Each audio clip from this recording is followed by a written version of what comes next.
Добар ден, почитувани. Ова е почетокот на најновата Телма амбуланта. Петочното издание го реализираме во соработка со клиничката болница Жан Митрев. Во интензивната нега и анестезија, секој момент е важен, а тимската работа е прашање на живот и смрт. Која е улогата на медицинската сестра на овие оддели? Какви обуки и знаења се потребни и колку технологијата го менува нивниот секојдневен труд? Разговараме за професијата во која хуманоста и знаењето одат рака под рака со сестра Жанета Богоевска Митева од клиниката Жан Митрев, која пред неколку недели беше избрана за претседател на Европската федерација на асоциации на сестри за интензивна нега. Останете на Телма, следува интересно издание.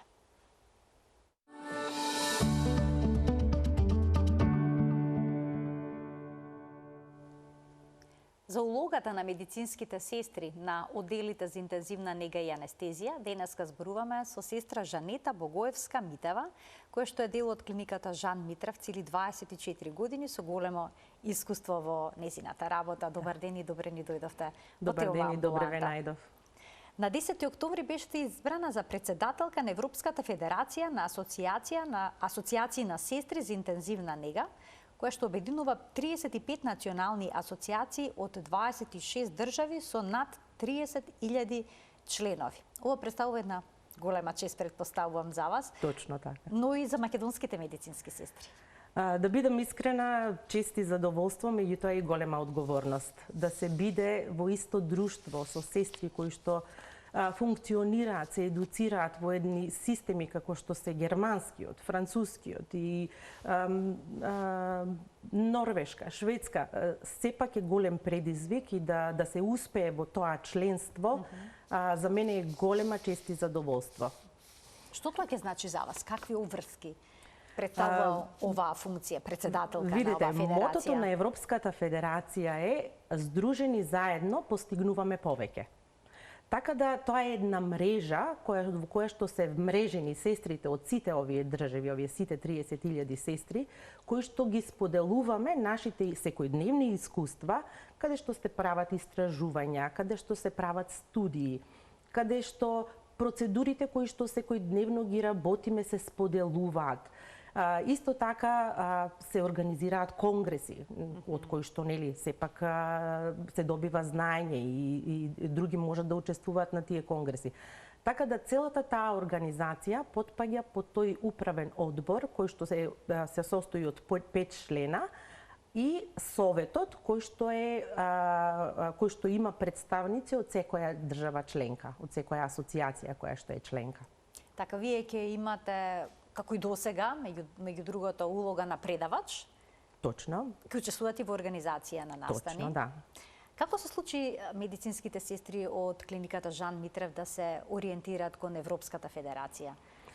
Тоа се случи многу оддамна. Во 2003-2004 година ние со нашиот начин на работење и со нашите работни задачи кои што беа, можам да кажам дека први во државата во тоа време, имавме потреба од поголемо знаење на материјата, подобрување на здравствениот процес, на здравствената нега на болните.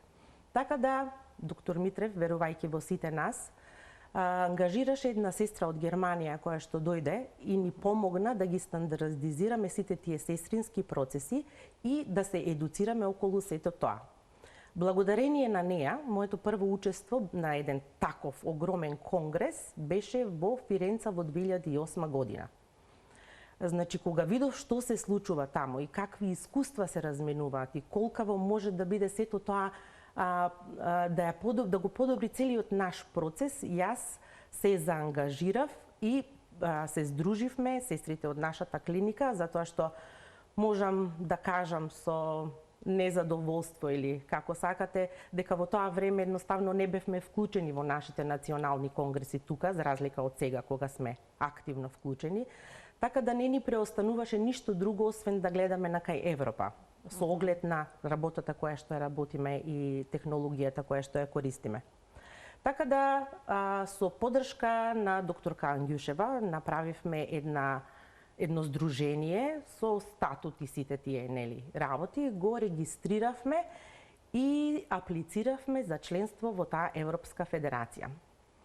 Значи, чекавме околу 1 година, затоа што апликацијата е многу комплексна, за да во 2014 година во октомври ме повикаат во Париз како представник на Сдруженијето да направат интервју за да можеме ние да образложиме што тоа, кон што циљаме, кои се нашата мисија и визија на нашето здружение. На задоволство на сите колешки, ние бевме прифатени во тоа здружение и од тогаш до навака ние сме рамноправен член во Европската федерација на сестри, на асоцијации на сестри за интензивна нега. Во меѓувреме, се организира голем број на конгреси. Со задоволство можам да кажам дека во 2012, значи 4 години после првото гледање, првото мое присуство на таков еден огромен конгрес, 4 колешки учествувавме во Белград на 4-тиот конгрес на Европската федерација, каде што и добив награда за најдобар абстракт во присуство на над 6000 посетители на тој конгрес, учесници. Честитки за целиот ваш ангажман. Ви благодарам. Очигледно е многу важно за медицинските сестри да бидат дел од овие европски организации и обуки. Што се тоа значи за нивната работа и за грижата за пациентите? Видите, прво и основно, кога ќе согледате дека сите сестри кои што се вмрежени во оваа федерација, ги имаат истите проблеми што ги имаме и ние. Тоа некако не зближува сите нас. Така да начинот на кој што комуницираме е рамноправен. Никој политиката не игра никаква улога или членството во Европската Унија или што јас на почетокот сметав дека ќе е голем проблем. Меѓутоа кога рамноправно се согледуваат проблемите кои што сите ние како сестри ги имаме, тогаш решенијата на сите ни се надофат. Ние имаме една посебна WhatsApp група на која што секогаш кога имаме некоја доумица, си пишуваме и разменуваме искуства за секој како го решава проблемот, како е една процедура стандардизирана, која практика ја користат. Разменувате искуства? Да, континуирано. Така да многу е задоволството е големо кога проблемот се решава со меѓусебна соработка. Како изгледа работата на медицинската сестра на одделите за интензивна нега и анестезија? Колку е одговорна и стресна таа работа? Видете, со самото тоа што ние се одлучуваме за професијата медицинска сестра, ние сме свесни дека стресот, ноќната работа, дежурствата, празници и така натаму, дека е тоа се дел од професијата. Така да е тешко, е стресно, меѓутоа ако си ја сакаме професијата, тука нема проблем. Сега како изгледа ангажманот на медицинската сестра, например, за време на операција?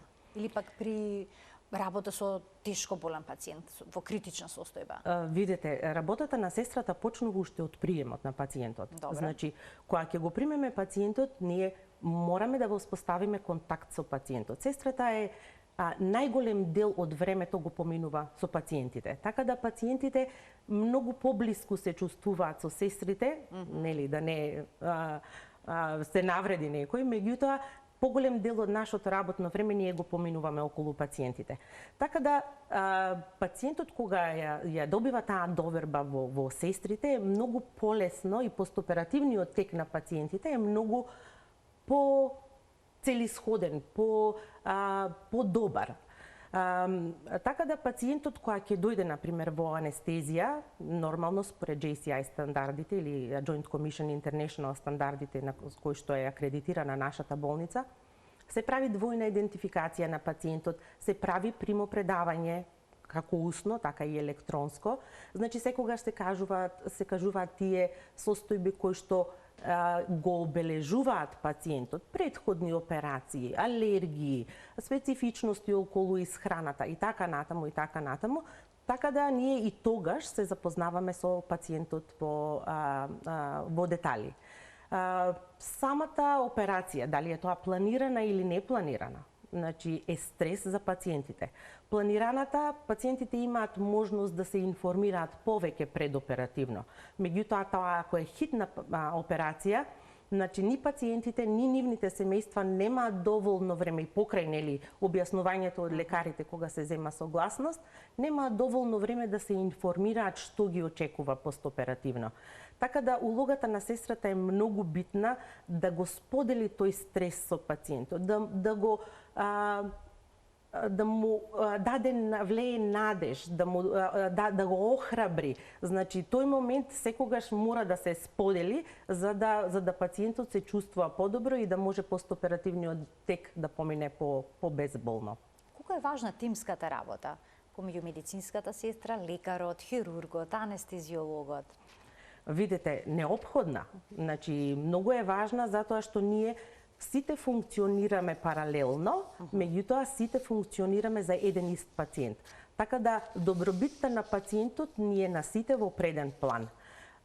Например, секогаш кога се организира работата, независно од кој профил е, треба да се користи процесот на здравствена нега. Значи имаме анализа, имаме проценка, нели, со што располагаме што се случува, па имаме после тоа планирање, имплементација на сето тоа што сме го испланирале и на крајот евалуација. Значи, кога ќе се направи евалуацијата, треба да се согледа дали тоа што сме го испланирали и имплементирале, дали сето тоа довело до тој резултат кој што ни бил посакуван. Со какви знаења и вештини треба да располага медицинската сестра за да може да работи со пациенти кои што се ставени на апарати за дишење, кои што се на монитори? Потоа, треба нели прецизно понекогаш се даде дозата на лекот во анестезијата?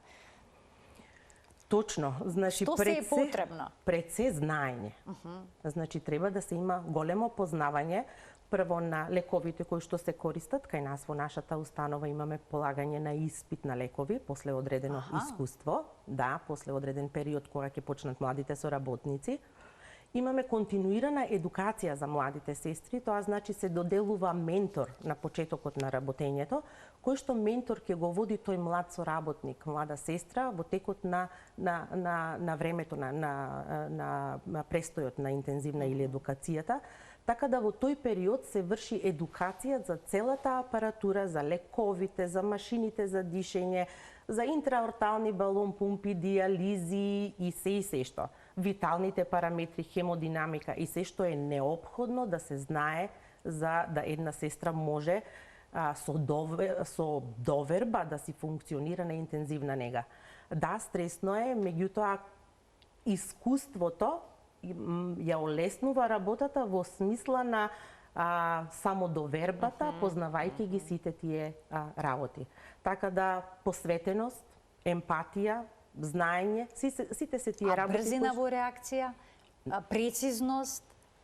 Дефинитивно, тие се едни од најважните фактори затоа што во секундата, некогаш секундата е таа која што одлучува за живот и за смрт на пациентот. Ако една сестра не може да препознае кога пациентот запаѓа, состојбата на пациентот запаѓа или кога имаме промена во хемодинамика, ритам, притисок, дишење, да изреагира во истиот момент, тогаш веќе последиците се може да бидат и фатални. Ајде, опишете ни како изгледа еден ден на медицинската сестра на еден одел каде што има критично болни пациенти на интензивна нега. На интензивна нега, например, на почеток на смена, секогаш се предаваат, како што веќе напоменав, пациентите, како што се предаваат усно. Нашата болница е paperless или болница во која што не се користи хартија, така да сите податоци и се што се случува во текот на ноќта, например, се е евидентирано, меѓутоа сепак имаме усно примопредавање кое што се предава од една сестра на друга. Така да со самото примопредавање се предаваат и планираните активности, односно планот за нега на тој пациент во текот на денот. Дали тоа има оперативен зафат, дали некоја диагностичка процедура или треба некој лек да се смене, да се додаде, да се земе лабораторија и така натаму, така да сето тоа се примопредава од сестра на сестра, од смена на смена. После тоа се прави, нели, она што го напоменавме, планирање на денот, организација, нели, како што кажуваме, една добра организација е 50% работата завршена. Така да сестрата се организира според тежината на пациентите, според бројот на персоналот, според активностите што ги има во текот на денот, а во ист момент треба да се планира и пациентите кои што ќе дојдат од оперативен блок на интензивна нега. Така да сето тоа се врши симултано со помош на сите други профили. Така да ако пациентот треба да се спушти на оделение или да оди на некоја интервенција, сето тоа се зема како приоритет, па после се продолжува со нега на болен, како што е бањање, така пациентот подвижен, ќе се однесе во бања, сепак треба да се внимава на достоинството на пациентот, на приватноста на пациентот. Значи, јас секогаш на младите соработници им кажувам, секогаш ставете се во позиција на пациент, ако сакате работата да ви биде успешна. Затоа што пациентот не е тука дојден за нас, ние сме тука за него. Така да се што има потреба околу пациентот треба да се реализира нормално доколку дозволува здравствената состојба. Откако ќе се направат тие бањања, тоалети, мобилизација, дали се вадат дренови, дали ќе се води пациентот кон екстубација, односно да се извади од машина за дишење, пардон. Сето тоа се прави во соработка и со лекарите. И они поминуваат визита, ја согледуваат состојбата, чекаат резултати од лабораторија. Така да тоа е еден континуиран процес кој што паралелно се одвива, вклучувајќи ги сите профили на интензивна нега. Обично за колку пациенти се грижите истовремено? Во зависност од тежината на пациентите. Значи, ако имаме пациент кој што е на машина за дишење, на диализа, на кој што му течат инотропни лекови, на кој што состојбата му е, хемодинамиката му е полоша, тогаш може би двајца пациенти и во зависност од стручноста на сестрата. На такви пациенти секогаш по искусните сестри, по едуцираните сестри се грижат, меѓутоа секогаш има и млад соработник кој што сепак треба да навлезе во таа работа и да го научи целиот тој процес. Доколку пациентите се помобилни и не се така тешки, може би и 3-4 пациенти во текот на денот. А од што најмногу се плашат младите медицински сестри кога ќе влезат во операциона сала, например, или пак во одел на интензивна нега, или пак воопшто при работата со пациенти? Мислам дека неискуството и незнаењето им се најголеми непријатели. Зошто? Затоа што нашето образование не нуди толкова голема можност да сестрите практикуваат медицина или нега на специјализирани оддели. Може би некои, полесни оддели, амбуланти и така натаму, меѓутоа специфичноста на интензивна нега, кардиохирушка интензивна нега или оперативен блок е различна од сето тоа. Така да незнаењето и неискуството им представува многу голем стрес. Меѓутоа, љубовта е таа која што може да го надмине сето тоа. Зошто викам љубовта? Дека ако една сестра сака да работи со пациенти и ја има таа емпатија, тогаш многу лесно и многу брзо се учи и се навлегува во целиот тој процес. Јас многу често знам да кажам дека медицинските сестри не ја избираат сами професијата. Мислам дека и професијата ги избира нив. Така да не секој може да биде медицинска сестра заради стресноста на работата, заради континуираната едукација. Спомнавте, сменската работа, стресот, сето тоа, не секој може да се справи со сето тоа. Обично колку траат смените, кога станува збор за овие оддели? Од 8 до 12 часа, меѓутоа не поминува на 40 часовна работна недела, во зависност од потребите. Например, во оперативниот блок знаат смените да бидат и флексибилни, еден ден повеќе, друг ден помалку, меѓутоа сето што е во границите на нормалата. Дали е емотивно тешко да се работи со пациенти кои се во критична состојба?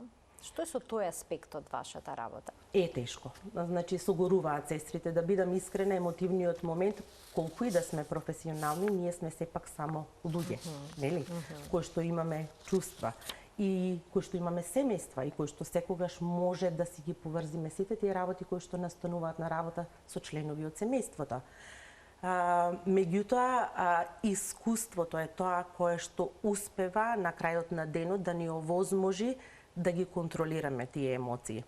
Баш кога веќе спомнавме за емоции, на последниот конгрес кој што го имавме, имаше едно истражување кое што беше направено во Италија на 1200 медицински сестри зошто ја напуштаат професијата. Знаете ли кој беше првиот одговор? Кој беше? Емотивниот стрес. Емотивен и ментален стрес. Значи не беше ни плата, не беше ни услови на работа, него менталниот и емотивниот стрес кој што го имаат. Значи не можат работите да се остават зад болничката врата, од која ќе излезат оттаму, да заборавите на се.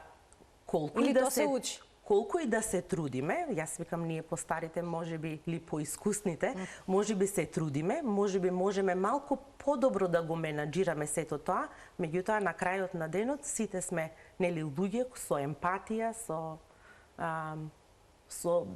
емоции кои како успевате да направите таа професионална дистанца, да речеме? Да не ве допира до тој степен сето тоа што се случува? Најчесто разговараме меѓу колегите. Значи, ако тоа сето се изразговара, за да не треба семејството да биде тоа кое што ќе го трпи, да речем, или слуша тој емотивен стрес кој што е, најчесто со колегите си разминуваме мислења, се разминуваме искуства, а во секој случај, доколку некој има потреба, и психолошката служба во нашата болница е отворена за сите нас, држиме работилници психолошки, за да можеме на некој начин да го изменаџираме тој стрес. Дали на конгресите се разговара како да се надмине оној проблем со прегорување на работното место кај медицинските сестри? Се разговара, многу е актуелен тој проблем. Синдром на прегорување, велат. Да, затоа што тој проблем не е само сестрите што го напуштаат работното место, променуваат професија веќе. Значи, тоа е многу глобален проблем и се очекува многу голем недостаток на медицински сестри во наредната деценија, да кажем, во наредните години, затоа што се работи на тој синдром на согорување, се вклучуваат, како што напоменав, и психолози, и терапии, меѓутоа, да, синдромот на согорување е реалност во денешницата и искрена да бидам, се уште немаме некои конкретни алатки како да се справиме со сето тоа. Ке ги вклучиме гледачите, може да постават прашања, доколку сакаат, може да споделат искуство на темата на која што говориме. Почитуваниот овој момент Телма амбуланта е контактна. Ке можете ли да ни објасните како им помагате на пациентите пред и после операцијата во вашата болница? Па предоперативно, значи се трудиме... И физички, психички? Да. Предоперативно се трудиме максимално да ги информираме пациентите за што следува постоперативно. Така да кога еден пациент ќе се разбуди после операција и има црево за дишење во устата, да не го фаќа паника и страф од сето тоа што се случува. Така да добрата информираност на пациентите е круцијален момент кој што допринесува за побрзо опоравување на пациентот. Затоа што пациентот е свесен во моментот кога му се објаснува предоперативно што го очекува. Така да постоперативно кога тој пациент ќе се разбуди, веднаш доаѓа онај момент, да, ова е цревото, сега се будам, да ми кажаа дека ќе го извадат штом се разбудам. Виталните параметри, ние имаме критериуми според кои треба за да го извадиме пациентот, например, од машина за дишење, и верувајте, се чувствуваме со тоа, затоа што сепак гладот за воздух на пациентот во тој момент е голем и треба во моментот кога ќе се разбуди да се извади од машина за дишење, доколку сите критериуми се запазени или исполнети.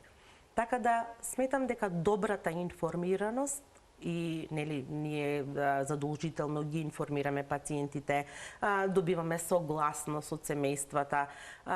Значи морам да ги вклучам тука и семејствата. Они се во целиот приемен процес на пациент се вклучени, така да се едуцираат и они што да очекуваат. Затоа што они кога ќе дојдат на време на посета треба да знаат како ќе го видат нивниот близок. Така да тоа е еден комплексен процес во кој што едукацијата и информираноста за пациентите е многу битна. Значи, довербата треба да се изгради помеѓу медицинската и сестри пациентот, но и медицинската сестра и семејството? Дефинитивно, дефинитивно. Во нашата болница, например, еднаш во текот на денот, задолжително лекарите се јавуваат да ги информираат блиските, односно блискиот член од семејството кој што го одредува пациентот сам, така да ги информираат за состојбата и имаме посета. Значи, за време на посета, кога ќе дојдат блиските, семејството, докторот доаѓа и им објаснува, сестрата им објаснува за што се случило во текот на денот, што се планира да се случи, дали пациентот бил мобилизиран, дали пациентот добро јадел, дали сите тие работи кои што се поврзани со сестринската нега, така да таа комуникација е континуирана. А има ли некои ситуации кога медицинската сестра треба да преземе некои одлучни чекори или пак да донесе некаква одлука додека се чека докторот да дојде? Има, да. Например, процесот на реанимација. Значи, ако сестрата забележи дека пациентот, срцето му застанува, има права линија на мониторот, веднаш почнува со реанимација и во меѓувреме бара помош. Значи, на оделите за интензивна нега секогаш имаме доктор, меѓутоа можеби докторот во тој момент е во другата соба или работи околу друг пациент, така да сестрата, ние сме доволно едуцирани со сертификати за срцево белодробно оживување, за да сестрата самостојно може да почне, меѓутоа во меѓувреме бара помош, се носат сите апарати кои што требаат, а она почнува со процесот на реанимација самостојно. Дали технологијата и промените кои што ги носи вештачката интелигенција и слично доведуваат до некакви промени во работата на медицинската сестра? Па видите, тоа што сестрата го носи во себе не помага вештачката интелигенција или технологијата. Меѓутоа, во секојдневната работа морам да признам дека технологијата помага. Да, затоа што мониторите, алармите, перфузерите, односно пумпите кои што се за дозирање на лекови, ние внесуваме податоци за пациенти, оние избираат дозата и така натаму, така да ја олеснуваат работата секојдневната на сестрите. Морам да признам, технологијата е во голем подем и секојдневно мора да се продолжи со континуираната едукација околу апаратурата, затоа што ако не ја познаваш апаратурата, тогаш не можеш да спознаеш што ти кажува, што треба следно да се превземе. Така да, од една страна, тешкотија, затоа што мора повторно да се едуцираме, нови апарати, вакви. А постојано има нови апарати. Да, континуирано. А од друга страна е олеснување. Еднаш кога ќе почне веќе да се користи и да се работи секојдневно, се осеќа разликата колку го подобрува процесот на нега на пациентите. Значи, затоа се потребни постојани обуки до едукација, учење. Континуирано, да. Како се справувате со психичкиот и физичкиот стрес од оваа професија? Па видете, секој на свој начин.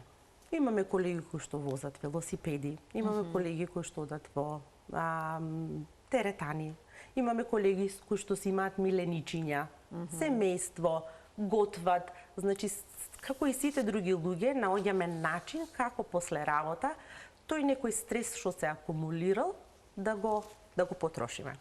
Така да тоа би ви рекла дека после работа активностите кои што една сестра ги превзема се како еден лек за она што се случило во текот на денот. Значи мора некој издишен вентил да имате за...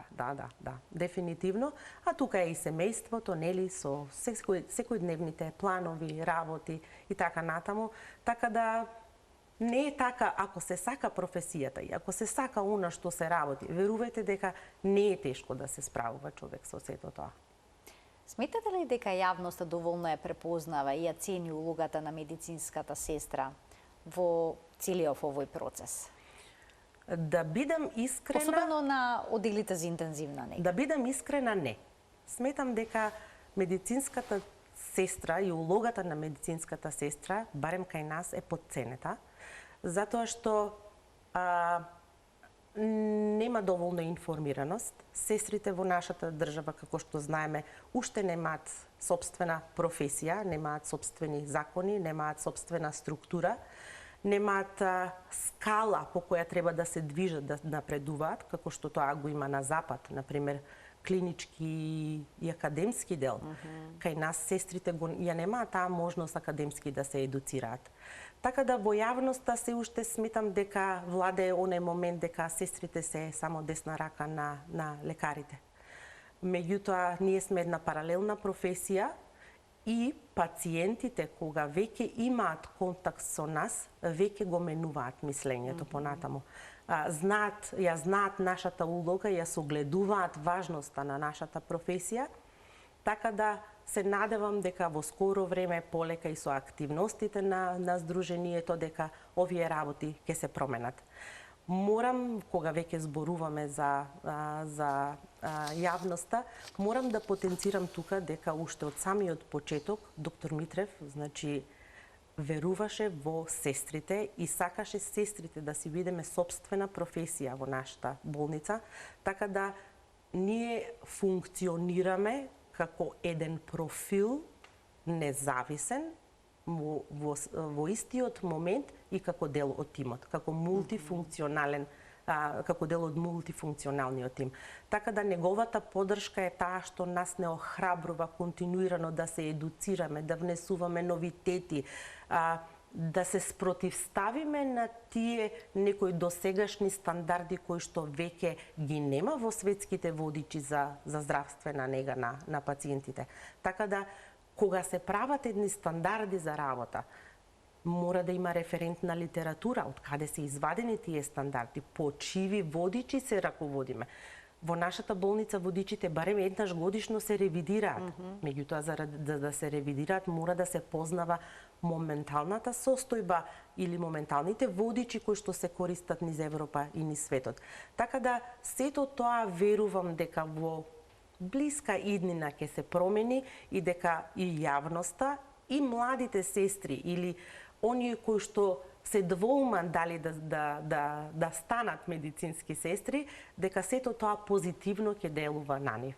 Колкав тим на медицински сестри има кај вас? Па видите, континуирано се менува бројот, значи би рекла 70 сестри кои што постојано работат, меѓутоа имаме континуирано и нови сестри кои што доаѓаат за искуство, за пракса, па после одреден период согледуваат дека тоа не е тоа што сакаат они да работат, а имаме сестри кои што од првиот ден знаат дека се на правото работно место. Така да и светски таа професија е флуктуентна, така да се менува често бројот на сестрите. Има ли некој момент од досегашната ваша кариера, бидејќи сте во болницата повеќе од 24 години, кој што не можете да го заборавите? Некој пациент што ви останал при срце, некоја приказна, здравствена, која што... Има приказни, многу ги има. Почнувајќи од бебиња до возрастни, меѓутоа најтрогателна и за мене емотивна беше кога состојбата на мојот сопруг беше многу критична, он беше во клиничка смрт, и со благодарение на компетитивноста и на благодарение на знаењето и на целиот мој колегиум, сопругот си е супер и после 2 недели во болница си дојде дома, си продолживме со животот и бевте вие таму во тој момент? Да. Таму го донесоа? Го донесоа, да. Вие не знаевте што се случило, се изненадивте кога го видовте? Да, сето тоа е многу стресно. Првиот ден додека беше на машини за дишење и така натаму, мислам, собираш сила да бидеш тука за децата кои што прашуваат кај е татко им, а од друга страна разбираш, гледаш по монитор, гледаш по резултати, гледаш што се случува. Така да многу големо балансирање, сето тоа значи да ми даде уште поголема волја да видам како мојата работа и моето навремено реагирање и мојата перцепција на сите тие хемодинамски параметри може да направи разлика во едно семејство, како што тоа се случи во моето семејство. Така и од професионален и од приватен аспект ова е нешто што ќе го паметите цел живот. Навистина ми е драго што вашиот сопруг е сега добар. Фала Богу, се е добро. Си споделувате сестрите меѓусебно вакви некои приказни, разговарате? Разговараме дефинитивно, како што и претходно... Веќе споменавте дека тоа е начин за да се ослободите од стресот. Споделуваме искуства, дефинитивно. Може би на некој близниот не му е баш во нашата болница, може би некој во друг град, може би некој има проблем со некој што е на страна, што живее. Така да секојдневно си ги споделуваме тие информации. Што би им советувале на оние кои што размислуваат да станат медицински сестри, но се двоумат? Веќе тоа го споминавте како дилема. Доколку имаат желба, детерминираност и ако сака да бидат медицински сестри, значи дефинитивно професијата е правата професија, затоа што задоволството, односно фидбекот што се добива од пациентите и од семејствата на крајот од оној процес кој што поминуваат кај нас, е екстра енергија за понатаму да се продолжи. Значи, благородна професија, дефинитивно, професија која што е, да кажам, и во домашни услови, една медицинска сестра знае како да се справи и со проблемите, здравствените проблеми кои што ги има и семејството, нели? Да знае каде да препорача. Така да, дефинитивно им препорачувам на оние кои што размислуваат, доколку ја сакаат професијата, слободно да си ја прифатат и да се вложат во себе. Веќе наброевте некои карактеристики што се важни за некој да биде добра медицинска сестра. Можели да сумирате? Можете ли да издвоите? Доколку се преиспитуваат, дали тие квалитети ги содржат, дали ги имаат кај себе? Желба, дефинитивно. Добро, најнапред. Да, добро. Емпатија. Значи, медицинска сестра без емпатија не може. Знаење, едукација, желба за континуирано образување, желба за работа со луѓе, желба да се биде дел од процесот на опоравување на пациентите на кои што во моментот многу им значи тоа. Значи, ако една сестра се вложи во пациентот кој што пред да си оди дома, верувајте тоа, фидбекот кој што го добивате и благодарност од пациентите, значи, нема цена. Нема цена. Предпоставам тука и смиреноста, дефинитивно, дисциплината. Многу квалитети треба да содржи, многу квалитети се потребни за еден човек да биде медицинска сестра. Да, дефинитивно, желбата ако ја имате, сите квалитети полека со искуството, со запознавање на материјата, со едукацијата, сите квалитети полека едно по едно си легнуваат на свое место. Како председателка на Европската федерација на медицински сестри, кој е следниот чекор? Каде ќе биде следниот конгрес? Дали може би размислувате во Македонија да биде организиран некој настан? Вака сега, Европската федерација на асоциации на сестри за интензивна нега 2 пати годишно одржуваме face to face или лично состаноци со целиот совет, односно представници на сите асоциации. Така да секоја година или секој наш состанок кој што е пролетен или есенски се одржува во различна земја. Еве сега, нели бевме во Лондон, следно ќе одиме во Рига. Значи, тоа е пролетниот состанок, а конгресот го планираме за март 27 година и најверојатно ќе биде во Прага. Веќе се почнати подготовките, веќе почнуваме да споделуваме информации околу темите и така натаму. Така да ги поканувам сите медицински сестри кои што имаат желба да учествуваат на едно такво европско збиднување, кои што сакаат да го почувствуваат моментот на припадност, слободно да ме контактираат доколку имаат желба за да им помогнам за да учествуваат на тој конгрес. Обича кои теми се најатрактивни за кои што медицинските сестри сакаат да се зборува и да се дообразуваат? секојдневните пракси, споделување на искуства околу секојдневните пракси. Например, декубиталните рани, односно раните кои што настануваат од лежење, начинот на кој што се третираат насекаде, делириумот како состојба постоперативна, интрахоспиталните инфекции. Значи, тие се некои моменти кои што на секој конгрес е дефинитивно застапени. Најново што се разговара по конгресите е за Green ICU или зелена интензивна нега. Што значи тоа? Што точно значи тоа? Еве ќе пробам да ви објаснам. Тоа е да се намали емисијата на јаглеродниот диоксид во атмосферата и на кој начин сестрите од интензивна нега можат да помогнат околу сето тоа.